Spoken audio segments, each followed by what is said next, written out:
Around Dodge City and in the territory on west, there's just one way to handle the killers and the spoilers, and that's with a U.S. Marshal and the smell of Gunsmoke.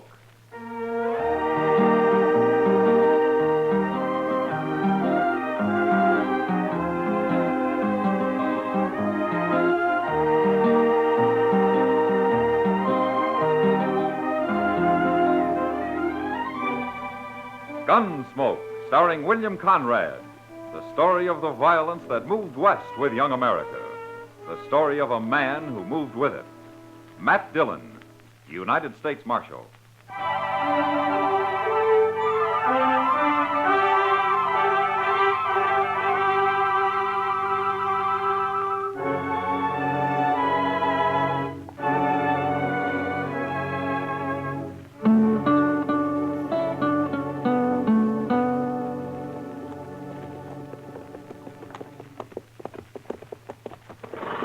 Dodge hasn't changed much I can see, Mr. Dillon. We only been gone a week, Chester. Seems like a year to me. Hard ride now and then won't hurt you. Yeah, it ain't the riding so much, it's the shooting that unnerves a man. Yeah, that reminds me. I think I'll stop at the store here. I need some ammunition. Oh, look. Take my horse onto the stable, will you, huh? All right, sir. I'll see you at the office. Good.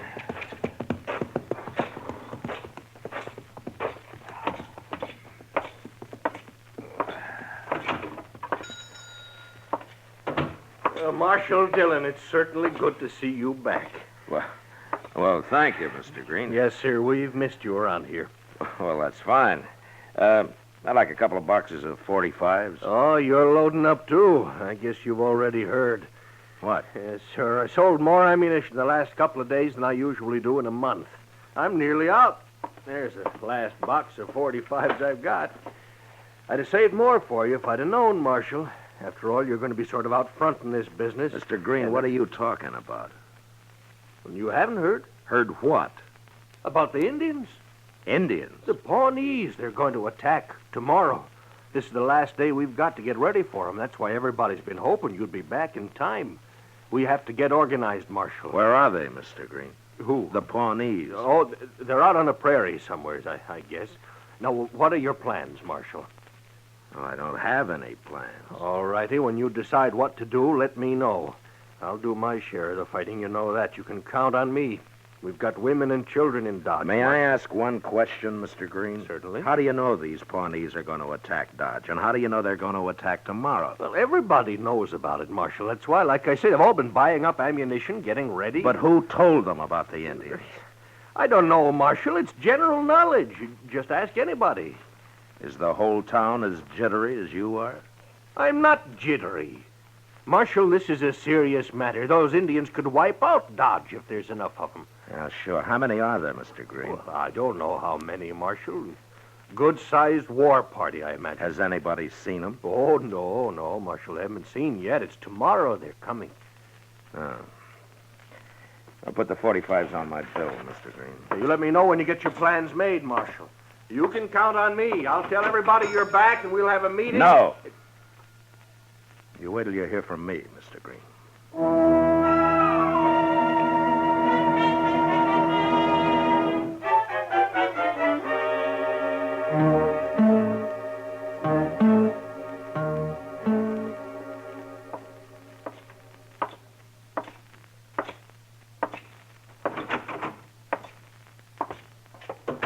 Hello, Doc. Oh, hi, Matt. I saw Chester riding up Front Street, so I come down to welcome you home. I gave our horse a feed of grain, Mr. Dillon. Figured they'd earned it. Oh, good. Doc, I've been talking to Mr. Green down the street. Yes? Has he gone crazy or what? Oh, he must have told you about the Indians. Indians? Oh, the whole town's been talking about them, Matt. Pawnees are on the warpath, they say. And they're going to attack Dodge. Tomorrow, I believe it is. Good heavens, Mr. Dillon. Oh, now, don't you start it, Chester. When did all this talk begin, Doc? A couple of days ago. Oh, everybody's been pretty excited. Especially Green and Hank Reisling at the Dodge house. Oh, they sure been hoping you'd get back in time to take charge of everything. Well, what do we do, Mr. Dillon? Nothing, Chester. Well, everybody seems pretty sure about it, Matt. They'll expect you to do something. Who started all this talk, Doc? Well, I haven't heard anybody mention that. Some drunk, probably, or some greenhorn. The rumor spreads, and pretty soon everybody takes it for a fact, and then a panic begins. Well, there might be Indians, Matt. Has anybody seen them or any sign of them? Well, you're going to have a hard time talking people out of it. Maybe. But first, I got to find out how all this nonsense started. Chester, you go ask Mr. Hightower what he knows, huh? He's got good ears. All right, sir. I'll see what I can find out in the saloons, then we'll meet back here, huh? Yes, sir.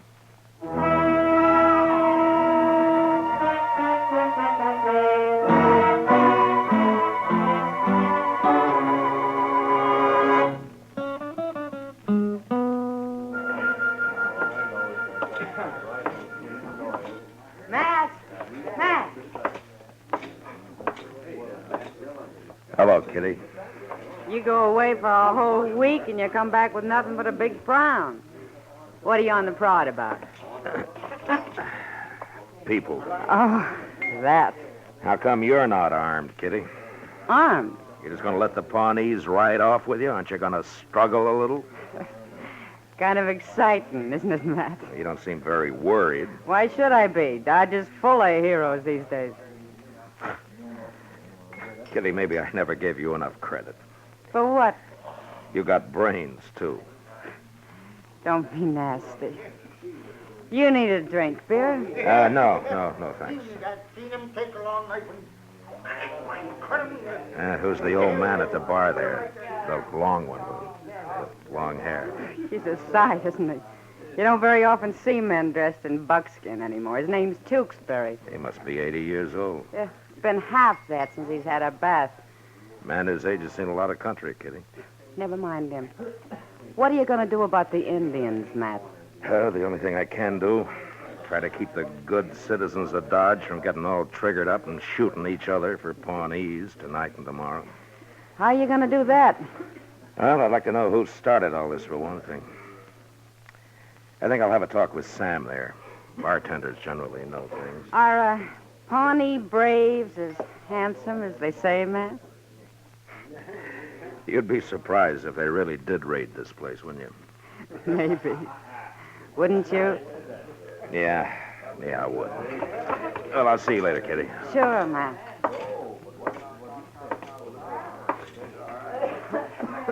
Sam. Hello, Marshal Dillon. Welcome home. Oh, thank you, Sam. What's your pleasure? Nothing right now. Sam, do you know who started all this Indian raid talk? I don't know who started it, Marshal, but everybody's sure all worked up. Yeah, I know. I'm just trying to find out why. Mr. Green and Hank Risling have been wanting to get organized. They'll be mighty happy you're back. Marshal, I heard Sam say your name. Mine's Tewksbury. How do you do, Mr. I Tooks? want to offer my services, Marshal. Your services?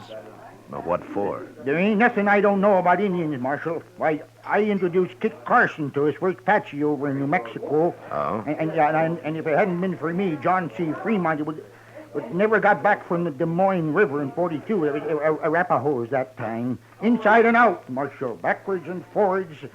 Dead and alive and chiefs and brave squaws and papooses, and I know 'em all. Well, that's fine, Mr. Tewksbury, but I don't think we've got You anything to can't worry trust about. an Indian, Marshal, any more than you can trust a white man. They got sharp tongues and evil ways, and they're cruel and ungrateful. Buy him a drink, and cruel. Marshal. He usually shuts up at least while he's drinking it. Yeah, all right, Sam, give him a beer. Well, I thank you, Marshal, but I never drink beer. Oh, you don't? I will, however, take a little drink of straight whiskey to hold in my mouth and sweeten my tobacco. Yeah. Well, you heard him, Sam. The old devil. Old devil, am I? Well, you'll be grateful I'm here when them ponies come screaming out of the dawn. Do you lift hair, Marshal, or do you fight like a white man? Well, I don't believe I ever scalped anybody. The Indians got it all over you. They're them fierce, them ponies, and don't ever let them take you alive. Why, I've seen them spread eagle a man, and Here's your whiskey, And they old go man. Better drink it before it gets cold. it's not bad whiskey. What there was over. Grateful, ain't he, Now, Marshal? you let me know when you need me, Marshal. I'll show you how to fight Indians. Now, you attack them first. You see, they're Mr. crazy wild. Tewksbury. That's what they are. Mr. Tewksbury, where did you hear about this Pawnee raid? Hear about it, but everybody's heard about it. They've all been warned. Lock the women and children in the church, Marshal, and leave them with enough guns to shoot themselves if worse comes to worse. There may not be enough real Indian fighters around here to hold off them bloodthirsty savages very long. Who told you about the raid, Mr. It's common Tewksbury? knowledge, Marshal. Common knowledge. When's the meeting? Well, I don't know, but I expect that'll soon be common knowledge, too. Goodbye. So long, Sam. Here's for the whiskey. Thanks, Marshal. See you later.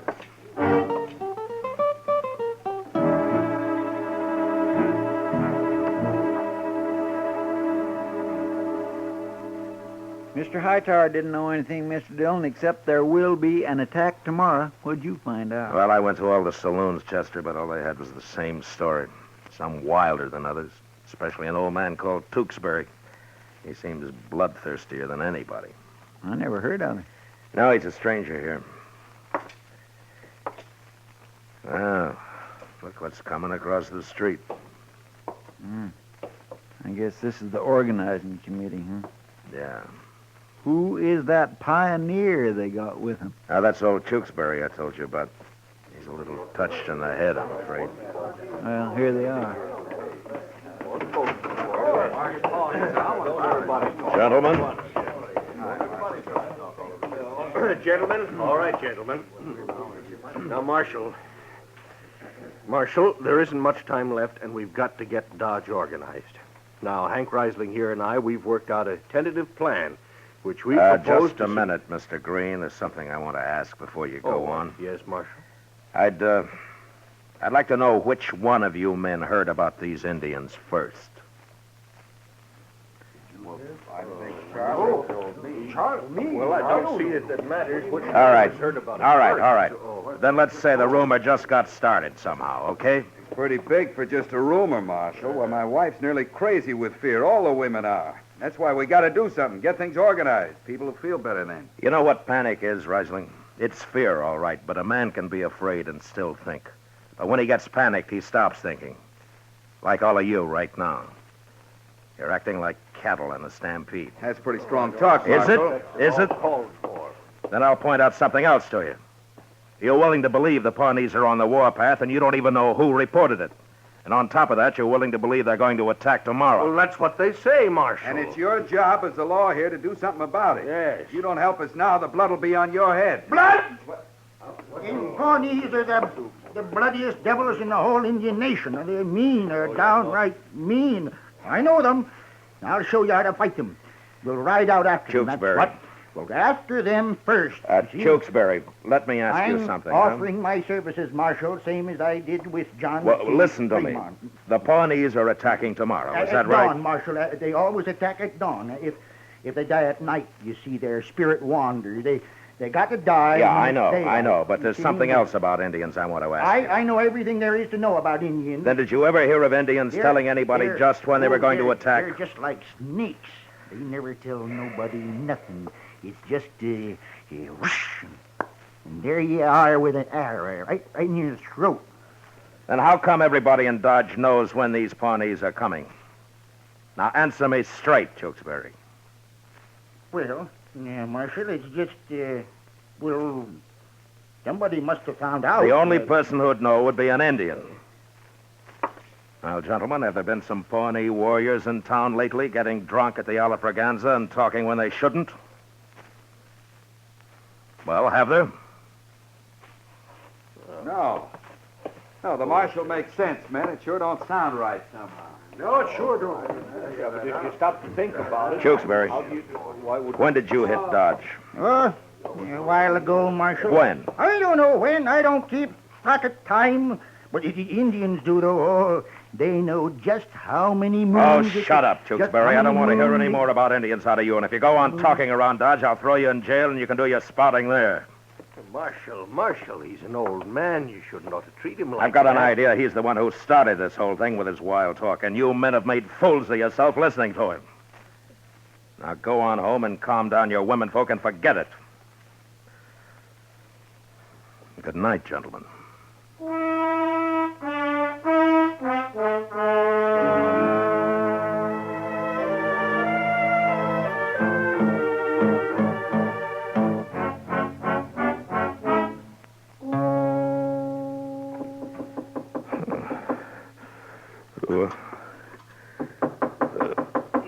Yeah, who is it? Chester, Mr. Dillon. Oh, Chester. Well, come in, Chester. Say, you're all dressed. Yeah, I slept with my clothes on. I figured there might be trouble yet. There is. That's what I come to tell you. Well, then tell me. It's a fire, Mr. Dillon, at the edge of town, that What? old rooming house of Ari Danvers. A fire? How bad is it? The house is going, but that ain't the worst. They found some arrows nearby. What? It's the Pawnees.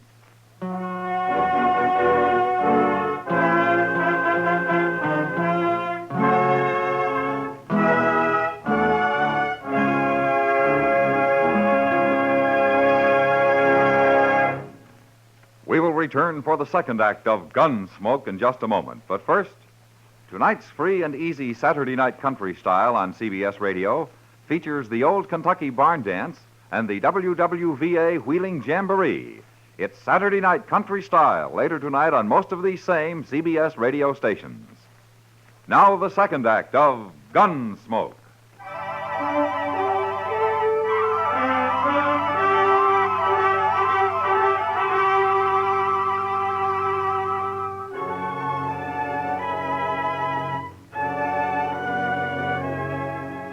The rooming house of Ira Danvers stood at the edge of town. It wasn't much more than a jerry-built shack patronized by a few drunks and an occasional cowboy who had lost his pay at the games. And by the time we got there, it had burned to the ground, and a small crowd had gathered. 2 unidentified men had died in the fire, probably too drunk to save themselves. It was the owner, Danvers, who had discovered the arrows. Look at them, Marshal. I found them sticking in the ground yonder. Yeah. Well, they're Pawnee, all right. And devils stood out there somewhere and fired the place with burning arrows, I figure, and just shot these in to let us know who did it. Well, that could be Danvers, but why would they set fire to only one house? What are you men waiting for? Those Indians could ride in on us any minute. Some of you men get out there and stand guard. And get some horses. Now, hold Yeah, it. you Hold better it, get you this two. Let's organized. don't get all excited. It's still dark, and no Indian's going to attack in the dark. You know that. Look, what about those arrows, Marshal? Ain't that proof enough? It's an hour till daylight, Mr. Green. Nothing's going to happen till then. We've listened to you long enough, Marshal. We've got women to protect. Risling, you come over here, and the rest of you men. We'll run this fight ourselves. Chester, Yes, sir. see old Tewksbury over there at the edge of the crowd? Yes, sir. He ain't talking so much tonight, is he? Drift back in the dark where he can't see you. And if he leaves here, let me know at once, huh? All right, sir.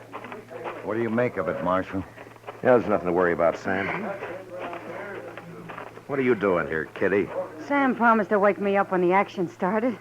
So he did. Well, there's been a fire and 2 men died. The action's over. Now go back to bed. Don't take it out on me, Matt. I didn't start this Indian scare. No, I'm sorry, Kitty, but this is no place for a woman. Where is a good place for Oh, a now woman? don't start that. What are they doing over there, Marshal? Green and Risling are organizing the defense of Dodge, Sam. They found some arrows, I hear. Yeah, they did. Pawnee arrows. And they are going to attack.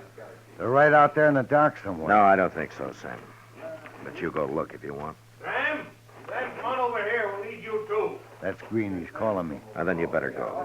Sure. I'll go. I'll go with you, Sam. I want to see what's doing. What? Oh, where is he, Chester? He drifted off behind that next shack. Well, let's follow him. Come on.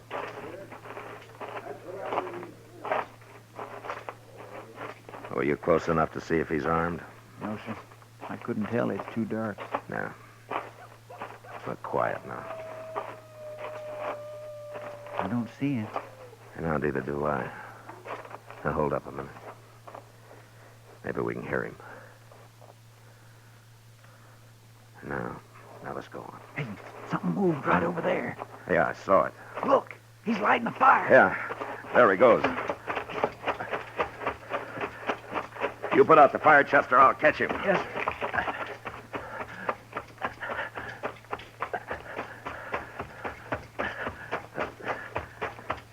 All right, Tewksbury, I've got you. Don't shoot me now. All right, get your hands in the air. I ain't armed. Well, what do you call this Bowie knife? All right, put your hands down. Well, you've been pretty talkative till tonight, Tewksbury. You want to tell me what this is all about? You go eat dirt. Where did you get those Pawnee arrows you planted at Danvers' place? Them Pawnees, they got sharp tongues and evil ways. They're cruel and ungrateful. Tewksbury, what do you really know about the Pawnees? Oh, I know 'em. I know 'em. You men go kill 'em. You write 'em down. Why, Tewksbury? Why do you want them killed? They're savage devils. They treat people mean. Why do you say that? What did they do to you? Let's go drink some whiskey. Tewksbury, 2 men died in that fire you set at Ira Danvers. Do you realize that? White men, let 'em die. You can't trust them. I don't think you understand. You killed 2 men tonight, Tewksbury. Been a long time since I had any whiskey. Years. Are you drunk now? No. No. I'm tired. I'm awful tired. Tired and lonely. I want to lay down.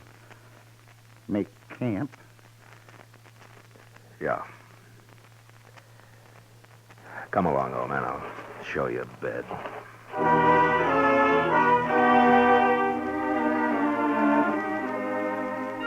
When the citizens of Dodge found out about Tewksbury, they were at first ashamed of their panic. And then because of their shame, they wanted to lynch him. But they didn't. And pretty soon they forgot about him. A week passed, and the old man never said a word. I didn't know who he was or where he came from. And then one day, an Indian woman rode into town and found her way to the jail. She was past 40, but still handsome. And she carried herself with the instinctive pride of her people, the Pawnees.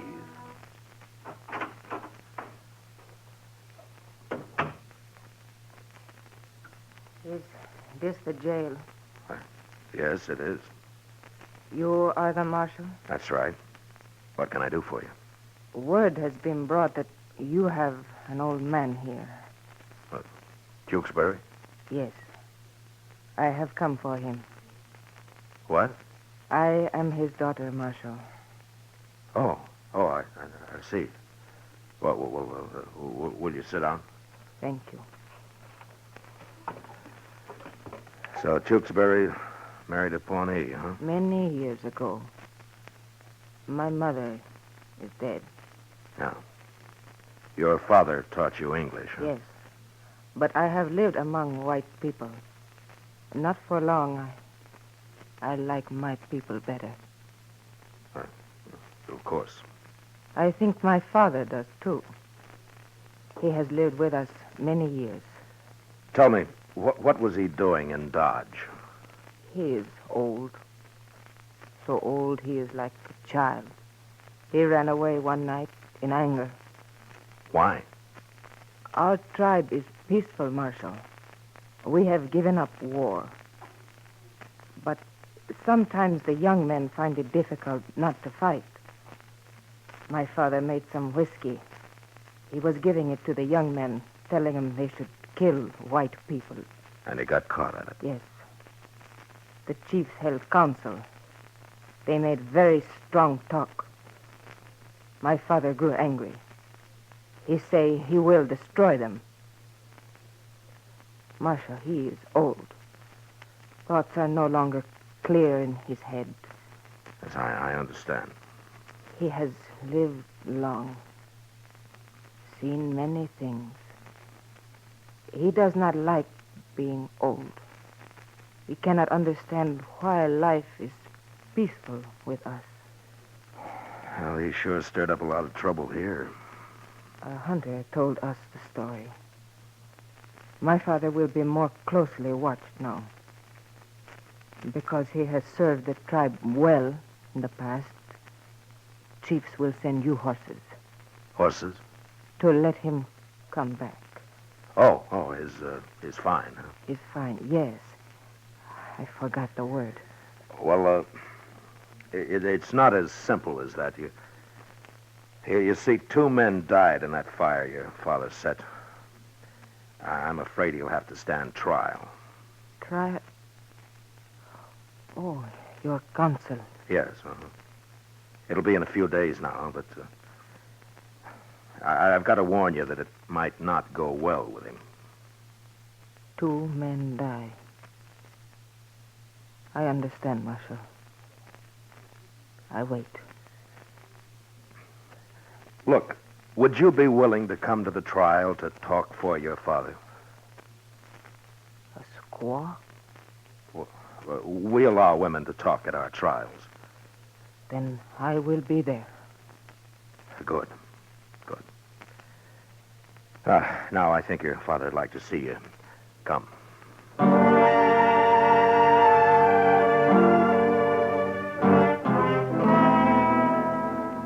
The trial lasted 1 day.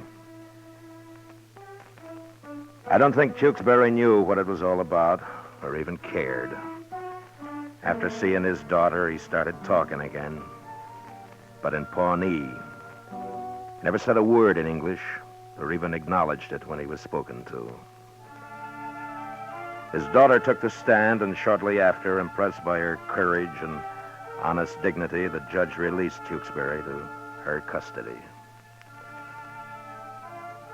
Outside, I said goodbye, and I watched him ride off into the prairie, both mounted on her pony. The old man chattering like a bird, happy to be going home. No longer lonely.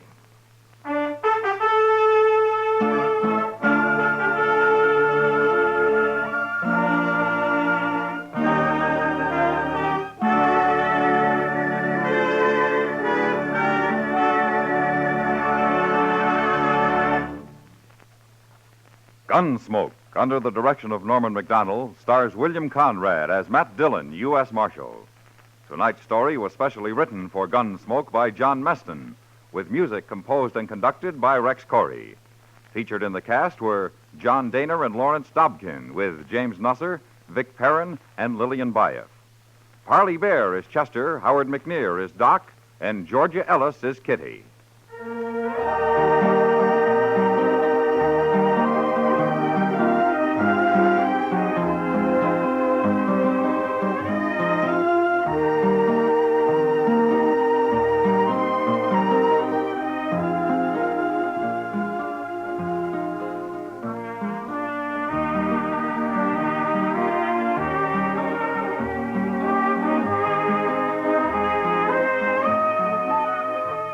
Gunsmoke has been selected by the Armed Forces Radio Service to be heard by our troops overseas. Join us again next week as Matt Dillon, U.S. Marshal, fights to bring law and order out of the wild violence of the West in Gunsmoke. Go, go, go! Go with CBS Radio. CBS goes wherever you go, go, go, go! Go with CBS Radio. That is where you find your very favorite shows. Everyone knows you'll get the best on CBS. Go, go, go, go, radio!